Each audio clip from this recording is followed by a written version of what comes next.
All right, guys, I'm Q, People CFO. I'm out here in a beautiful Monterey. Just want to kind of give you guys a quick tutorial on some adjusting entries. One of those entries we're going to talk about now is depreciation. So from a theoretical perspective, if I was starting my business today and I was thinking about doing a manufacturing plant, I buy equipment. I buy supply. I buy computers. I buy machinery. That particular asset is brought into the business to generate income, right? So over time, that machinery and equipment is part of your churn and gets your revenue coming in, gets you to grow your business, get stockholder value and appreciation, right? But now, when you buy those assets, those assets become an economic cost for the business, which is put on the balance sheet as an asset. Okay, then over time, in essence, it's kind of like a prepaid of value, right? So you're buying these big old assets, you put on your balance sheet, but you can't expense all of them because over time, they age, so they don't all, just break down and become usefulness in 1 month. So you have to spread this over the life of the assets. In other words, what I'm saying is an asset's in place to operate over time of its useful life. So what we're going to talk about right now is an entry that you got to do at the end of the month to really start talking about how you're going to reflect that in your adjusting entry. So assets need to be depreciated, and we understand how that works on the balance sheet. So let's start here. As we know, if you have equipment, you have machinery, all that is booked on your balance sheet, which means it's an asset value. That's a contra account called accumulated depreciation that offsets it on the balance sheet, which gives you a net book value. So in your lessons, there may be questions about, oh, what's the net book value of the asset that was put into service on January 1st? Now we are June. Well, you need to understand the life of that asset to see where you are. So my example right now, I'm going to talk about depreciation. So let's assume I started my business, right? And sticking to the formula, assets equals liability plus equity. We bought some equipment for $10,000. So I would pretty much debit my equipment, credit my cash, $10,000. Then I bought some machinery, right, for about $30,000. So I would debit my machinery and I would credit my cash. Okay, so we're good. Now we have those assets on the books because now we're starting our business and we're going and blowing. So now what I want to understand is, so that was done on January 1st, by the way. Again, we're talking about a calendar year. We talked earlier about periodic accounting. So we're going to just work on a simple calendar year, January 1st to December 31st. We're not going to, so with that in mind, we're going to close the books on January 31st.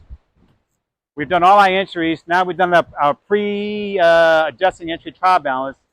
Now we have to reflect depreciation expense. So now, if you know the equipment's life, I'm going to tell you is 10 years, right? 10 years. Over 10 years, every month it comes down to $83 a month. Okay, and the machinery, I'm going to tell you, has a useful life of 20 years. All right, so you take $30,000 divided by 20 years, divided by 12. That's your monthly depreciation that should happen to the asset useful life is done. All right, so now we know what our monthly cadence would be, right? So we have $83 for the equipment, and then we have $125 for the machinery. So what I'm getting at is this. So now we're closing the books. We're saying, what is the depreciation for that month? Well, we know. The entry we're going to do is this. We are going to debit the depreciation expense, and we're going to credit its contra asset with the accumulated depreciation account. So for each one of these assets, you would book a depreciation expense, because now you got to take some of that cost off the balance sheet, exhaust it to the P&L. And that's just that monthly spread, which is the $83. Okay? $83 came from $10,000 divided by 10 years, divided by 12 months. Gives you a monthly depreciation amount. So we close our books every month. So we want to do that every month. Companies don't just close the books, oh, boom, expense $10,000. No, you got to spread that over the years of the life of the asset. I told you it was 10 years.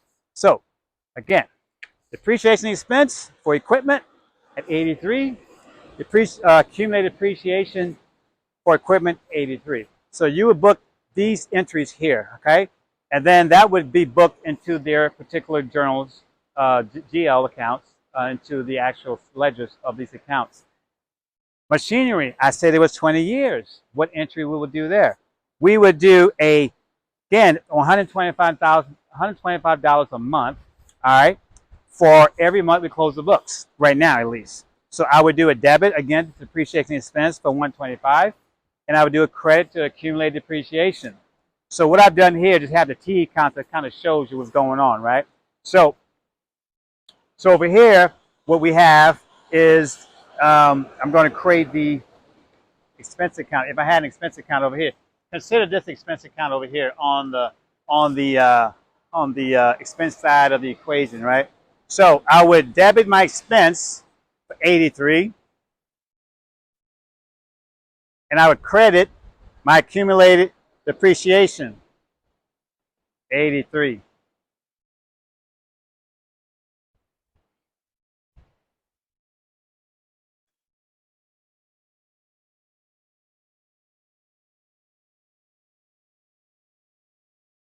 All right. Then for my machinery, $125. I have an accumulated depreciation account. This is a T account. I would credit my accumulated depreciation for $125, and I would debit my depreciation expense for $125. We're still in balance, right? So when I close the books now, my assets are no longer overstated by 83 and $125. My assets are now being reduced a little bit, and my expenses have been increased. So in theory, on the test, they may ask you, what's happening with assets? Right now, before we do the depreciation expense, is assets overstated right now or understated? Well, assets is overstated because you didn't book your depreciation for the month, which is the accumulated depreciation. And then your expenses on the P&L side, on the equity side, is actually understated because you didn't reflect the proper expense for the two particular assets. Okay?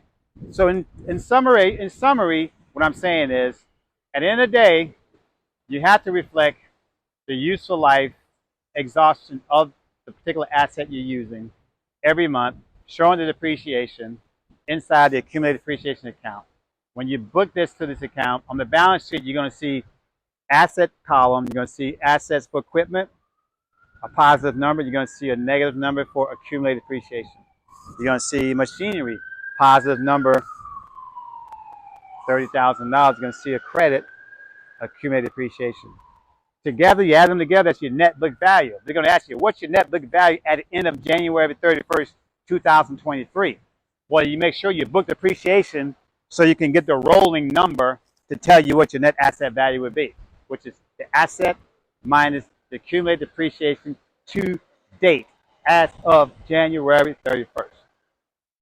All right, guys, that is a little lessons on depreciation expense. And all I did here was use a straight line depreciation. I didn't use double declining balance and all this other stuff. So just kind of remember that. And look over here before I go. Forgot to say. If they ask for net book value, you take the asset, minus accumulated depreciation, get the net book value. Take the equipment, minus accumulated depreciation, get the net book value. This is the net book value of these assets. Okay? All right, until then, we'll get back at you. I'm going to continue to do some entries. Hopefully it helps you out in detail, understand just the overall concept around depreciation, how you book these adjusted entries to close to your final trial balance. I'm Q, the People CFO. I'm coming back at you soon from Monterey, California.